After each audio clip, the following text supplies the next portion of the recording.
2 minute আমি গল্প বলে নিচ্ছি। আমি যেটা বলছি এটা গল্প, তবে তারপরে আসল কথা আমি ফিরে আসছি। দুজন স্বামী স্ত্রী। তো স্বামীর খুব জ্বর, অসুস্থ, স্বামীটা মারা যাবে। তো শেষ অবস্থায় স্ত্রীকে বলছে যে দেখো, চলার পথে যদি কোনো ভুল করে থেকে আমাকে ক্ষমা করে দাও। তো স্ত্রী ভালোবেসে আবেগে পড়ে বলছে যে তোমাকে আমি মরতে দেব না।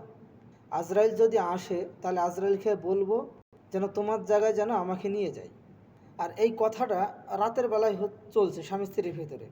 এই কথা বলার 5 মিনিট পরেই রাতের অন্ধকারে লাইট ফাইট কিছু জ্বালা নাই, একটা বিরাট বড় একটা কালো ষাঁড়, ষাঁড় বোঝেন তো, সে ষাঁড়টা খ্যাপা হয়ে গেছে। তো সেই ষাঁড়টা এরোর বাড়িতে লাফি বেড়াচ্ছে ধরেন। তো যেভাবেই হোক ষাঁড়ের মাথায় একটা বিরাট বড় একটা হাঁড়ি ঢুকে গেছে, আর বেড়ায়নি। আর হাঁড়ি তো বুঝতে পারছেন তলায় কালো, মুখ তো দেখা যায় না ষাঁড়ের। আর এই বড় ষাঁড়ের চেহারা, হ্যাঁ। এবার হাঁড়ি যখন মাথায় ঢুকে গেছে ষাঁড়ের, ষাঁড় তো আর দেখতে পায় না, এদিক সেদিক ধাক্কা মেরে বেড়াই। তো ওই স্বামী স্ত্রীর বাড়িতে এসে ধাক্কা মেরেছে প্রচণ্ড আকারে। এইবার বেড়া ভেঙে যখন ওই বাড়িতে ঢুকে পড়েছে, স্বামী স্ত্রী তো ভয় পেয়ে গিয়েছে। স্ত্রী তো মনে করলো যে না, যা ফেরেশতা আজরাইল এবার চলে আসছে আমার স্বামীর জান কবজ করার জন্য। এবার স্ত্রী ভাবছে যে আজরাইল যখন চলে এসছে, এবার আমি তো বলেছি যে না, আজরাইলকে বলবো আমার জায়গায় তোমার জায়গায় যেন আমাকে নিয়ে যায়। তখন কিন্তু স্ত্রী দেখে দিচ্ছে যে দেখো, আমি যেতে পারবো না, আমার স্বামীকে নিয়ে যাও। মানে ও ভেবেছে যে আজরাইল চলে এসছে। তো পৃথিবীর জমিনে মানুষ আবেগবশত সবাই সব কিছু বলে। স্বামী স্ত্রী, স্ত্রী স্বামীকে বলে, স্বামী স্ত্রীকে বলে যে তোমার জন্য আমি জীবনই দিয়ে দিতে পারি। এ কথা বলে ততক্ষণ যতক্ষণ না তার সামনে আজরাইল না আসে। এ কথা, প্রতিটা কথায় আবেগবশত হয়, মায়ার কারণে হয়। আল্লাহর কসম, যদি কোনো মানুষ আজরাইলকে দেখতে পেত বা জাহান্নামকে যদি দেখতে পেত, কোনো মানুষের জন্য জীবন দিত না। এই যে বলছে না যে তোমার জন্য আজরাইল আসলে তোমার জায়গায় আমি আজরাইলকে চলে যাবো, যদি আজরাইল যদি দেখতো, আসলে আজরাইলকে দেখেনি বলেই ও এই কথা বলছে যে আজরাইলকে আমি বলবো যে তোমার জায়গায় যেন আমাকে নিয়ে যায়। কিন্তু খোদার কসম, যদি আজরাইলকে যদি দেখে, সে কখনো যেতে রাজি হবে না।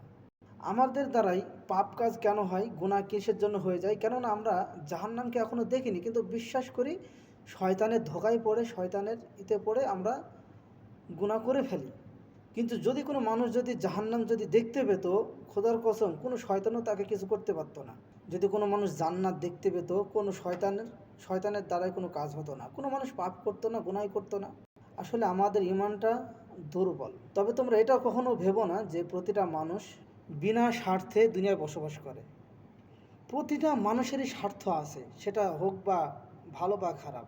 স্বার্থ ছাড়া কখনো দুনিয়া চলবে না। একটা কথা মনে রাখবে, কিয়ামতের দিন যদি তুমি একে অপরকে তোমার সাথ না দেয়, তোমার পিতা তোমাকে যদি না চেনে, তোমার মা তোমাকে যদি না চেনে, স্বামী যদি স্ত্রীকে না চেনে, স্ত্রী যদি স্বামীকে না চেনে, তাহলে সে জায়গায় যদি পরিচয় না দেয়, সে জায়গায় দুনিয়াতে যাদের সাথে এত মহব্বত, মিল মহব্বত, সেখানে যদি নিজে চিন্তা করে যে আমি কিভাবে বাঁচবো, তাহলে ভালোবাসা কিভাবে হতে পারে? তো প্রিয় বন্ধু, আবেগে পড়ে কখনো নিজের জীবন ধ্বংস করো না। আবেগে পড়ে, মায়ায় পড়ে কখনো নিজের আখিরাতকে ধ্বংস করো না। মানুষকে ততটা ভালোবাসো, যতটা ভালোবাসলে সে যখন দুনিয়া ছেড়ে চলে যাবে, চলে যাওয়ার পর যেন তুমি নিজে সবুর করতে পারো, ধৈর্য ধারণ করতে পারো, আল্লাহর প্রতি যেন বিশ্বাস না হারাই, ততটা ভালোবাসো। আর এমনিতে হাদিস থেকে তো নিষেধই আছে, কোনো মানুষকে অতিরিক্ত ভালোবাসা ঠিক নয়। তো ভালো থাকবেন, সুখে থাকবেন। আর প্রথমকার যে গল্পটা বললাম, এটা সত্যি গল্প, প্রথমকারটা, তারপরে কিন্তু সব সত্য, ঠিক আছে।